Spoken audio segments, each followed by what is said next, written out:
Beaucoup mieux. أنا بخير فعلا، أفضل الآن، بحال أفضل بكثير. السيد الرئيس، فرنسا في نهائي كأس On العالم، est très fiers. نحن فخورون جدا بذلك، فخر كبير. وأظن بأننا ربما نحتاج إلى سعادة بسيطة عن طريق الرياضة وكرة القدم تحديدا. إذا أنا بحال أفضل بكثير من ساعة ونصف في الوراء.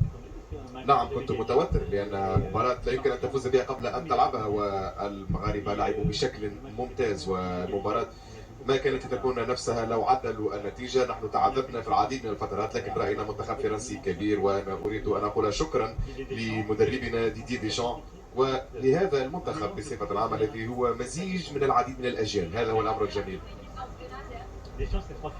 ديشان نعم، 3 نهائيات، واحدة كلاعب واثنين كمدرب، وهو يفوز دائما، لا تنسوا ذلك.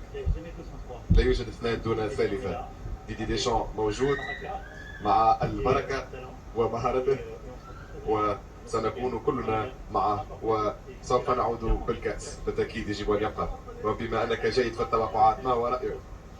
كلا سأقول بأنني متشائم كثيرا، لا أريد فعل ذلك. أنا سعيد وفخور بهذا المنتخب الفرنسي ببساطة، لأننا رأينا جيل أكثر نضج قام بعمل كبير جدا، وجيرو كذلك قدم مباراة ممتازة مرة أخرى، وكان يمكن أن يسجل. جريزمان كان مليئا بالعطاء، لاعب ممتاز، قدم مباريات كبيرة طوال هذه البطولة. كل هذا الجيل فعلا يمثل هذه المجموعة، وهناك جيل جديد سجل كذلك أهداف من الجيل الجديد. كولوماني دخل لدقيقتين فقط وتمكن من تسجيل الهدف الثاني.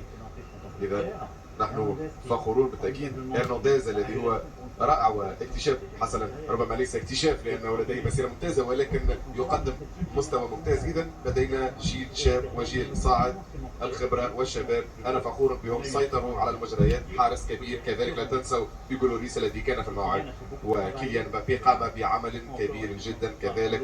ونحن نعرف أنه بالنسبة لكأس العالم هذا دائما ما يراقب من قرب من صديق قريب له، لاعب معروف جدا، صديقه المفضل، وقام بالعمل رغم ذلك، والهدف الثاني كان من عمله. هذا يعني أنك ستعود يوم الأحد. أنا أولا أريد للفرنسيين والفرنسيات أن يتمتعوا بهذه السعادة البسيطة، وأن يتمتعوا. وأقول للمغاربة الذين يملكون منتخبا كبيرا جدا وقاموا بمسار استثنائي في الكأس العالمية هذا، وقدموا نصف نهائي محترم جدا، وكنا نحتاج إلى منتخب فرنسي بطل عالم سابق وعرف كيف يمسك بزمام المباراة، لكن نحن نحييهم ولا يجب أن يستحوا من هذه المباراة، وأنا أقدم لهم صداقتي. إذا بالنسبة لنا فلنتمتع بهذه اللحظة، ومنذ الليلة سنبدأ بتحضير للنهائي وسوف نفوز بها. هل ستأتي يوم الأحد؟ سأكون هنا يوم الرئيس الفرنسي مشيدا بمنتخب